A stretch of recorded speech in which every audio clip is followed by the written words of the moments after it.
Bonġu Teo, f'dawn l-aħħar jiem saru diversi allegazzjonijiet fil-konfront tal-Brigadri tal-Armata u s-soldati dwar allegat ta' tentat taqtil ta' immigranti. Kif tħalltu fiha di sitwazzjoni bħala General Workers Union?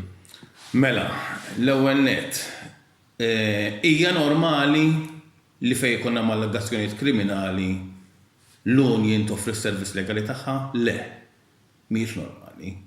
Normalment l-Union toffri s-servizzi legali tagħha fejn jkun hemm affarijiet industrijali u disċiplina ta' natura anka serja. Però f'dan il-każ partikolari l-Union innotat anka malli kien hemm id-denunzja. Illi min għamel id-denunzja, l-għaqda li għamlet id-denunzja lill-pulizija għamlitha bbażi mhux ta' evidenza li kellha hi, imma bbażi ta' informazzjoni li ġabet minn midja internazzjonali. Issa wieħed jaf illi l-medja internazzjonali tajt ħafna affarijiet, waħda mill-affarijiet li għajdu ħafna, illi l-NGOs huma parti mit-traffikar illegali. Imma jiena ma nistax immur għandi l-pulizija naqbad ngħidlu malli tidħol dik id-dajsa tal-NGO arresta għax jiena nemmen li dawk parti mit-traffikar illegali. Alla ħares naslu hekk issa tinkella kulħadd jirrapporta kulħadd. Allura f'dan il-każ partikolari malli l-ġimgħa filgħaxija tħabbar illi ħajkun hemm inkjesta maġisterjali. L-ewwel nett kellna uħud mill-membri tagħna li mill-ewwel li kienu fuq il-P52 innegaw batunna messaġġi li dak kollu li qed jingħad mhuwiex minnu.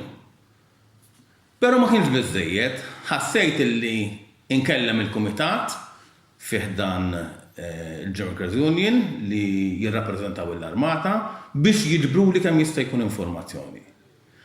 Ġbarna ma għamilna lejl sħiħ niġbru l-informazzjoni u spiċċajna.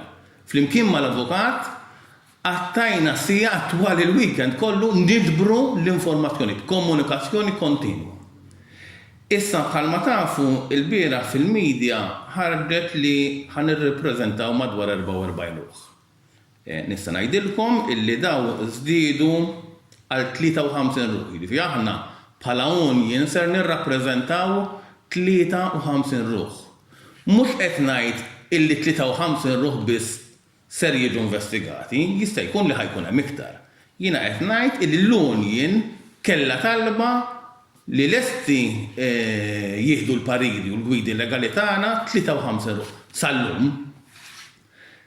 Issa, għalfejn tħallna fiha din. Apparti illi huwa ġust illi daw in-nies l-ewwel qed wieħed irid jammira ftit in-dedikazzjoni ta' daw in-nies. Dawn huma nies li s-sijat normali ta' xogħol ta' soldat huwa ta' 47 sija fil-ġimgħa l-average. Wara dak is-sijat daw ma jieħdux ċenteżmu wieħed. Għadna f'sitwazzjoni konna qed ninnegozjaw pakkett għas-soldati illi s-soldati ma jieħdux kompens finanzjarju ta' xogħol żejjed li jagħmlu. Dawn huma fost il-ħaddiema li mhux 47 jagħmlu. Daw l-average hours tagħhom daw li joħorġu barra jagħmlu 56. Meta jinqabdu fuq xi operazzjoni, il-bambin biss jaf kemm jagħmlu aktar mingħajr ma jieħdu ċenteżmu ieħor żejjed. Issa, wara li analizzajna kollox, ikkomunikajt mal-amministrazzjoni tal-General Workers Union, ikkomunikajt ma' Dr. Herman Mula, għatlu ħajkonna bżonn nitlu legalment għal dawn il-ħaddiema, għax kien evidenti li dawn il-ħaddiema ma għamlu xejn ħażin. Evidenti kien.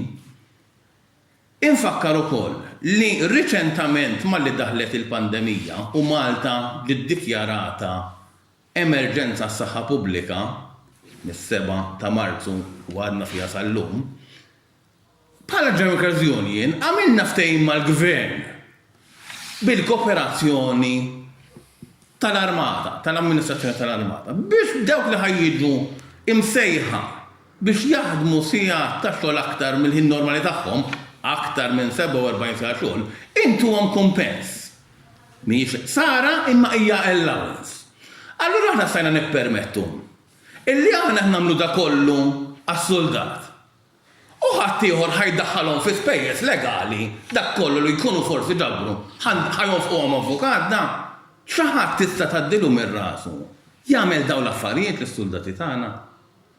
U għal daqsantifa, gburin illi ħankunu it-tarka ta' dawn il-ħaddiema, gburin fiduċjużi wkoll illi eventwalment dawna ħajoħroġ biċ-ċar kemm huma nies professjonali u nittama li kulħadd jibda japprezz iktar ix-xogħol ta' dawn il-ħaddiema grazzi għal din il-denunzja.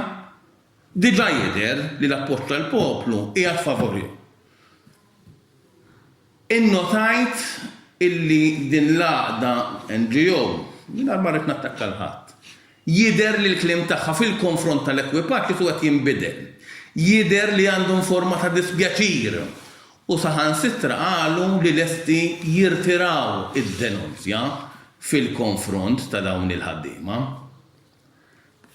Minix avukat, allora mhux se nidħol fi kwestjoni legali, però esperti qed jgħidu mhux possibbli ssir. Apparti minn hekk, daw il-ħaddiema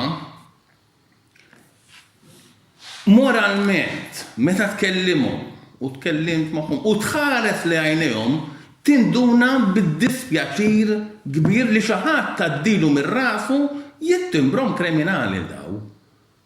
Id-dispjaċir jiġifieri għandek il-parti legali daw konna ħandaħluhom fi spejjeż. Għaddaw qatt ma ċaqsu maqrati u probabbli qatt ma kienu f'investigazzjoni, dajri tisarraħ moħħhom. Billi qabbad avukat ħalli jara x'inhu mad-drittijiet tiegħu. Mela dik il-parti tajnielhom b'xejn. U għall-inqas dak li ħajgwadanjaw bil-ftehim li għamilna bil-perjod jibqgħu għabu għall-familja u mhux jonfquhom spejjeż legali. Issa, fil-konfront ta' din l-NGO li qisha qed ċaqlaq jekk qed nifhem tajjeb, isu f'daqqa waħda naħseb li d-dispjaċihom ta' dak li għamlu, tal-inqas fil-konfront tal-ekwipaġġ. Jiena ma nindaħlilhomx x'jagħmlu, però minimament li jistgħu jagħmlu u nutli jgħidu li ħajjertiraw din id-denunzja meta jafu li ma tistax issir. Però il-bieraħ sar ġesta bih minn persuna partikolari, mar tal-Fjuri u rringrazzja lil dak il-kjum. Il-kru kollu tal-Maritime. Ħantihom suġġeriment. Jagħmlu l-istess bħal dak ir-raġel. M'hemmx għalfejn jieħdu Fjuri, m'hemmx għalfejn jgħidulhom grazzi, imma tal-inqas jiskużaw ruħhom magħhom. Min u jħarsu li għajnejhom ħajkunu jafu dawn il-ħaddiema u l-familji tagħhom minn xi għaddejjin bħalissa. Dal-waqt ħajkomplu għaddejjin l-investigazzjonijiet. Il-bieraħ ġew investigati ammont ta' nies, illum ħajkomplu ta' sarħodlu b'ġimgħat. Għandna fiduċja assoluta fl-inkjesta li aħna konvinti illi min qed jagħmel l-inkjesta ħajkun qed jidħol f'kull dettall u konvint li jekk isib xi nuqqas ħajamel il-konklużjonijiet li għandu jagħmel. Però aħna tkellimna ma' 53 soldat u moralment konvinti illi dawn ħajoħorġu b'saħħithom ħafna aktar milli daħlu f'din il-kwestjoni kollha.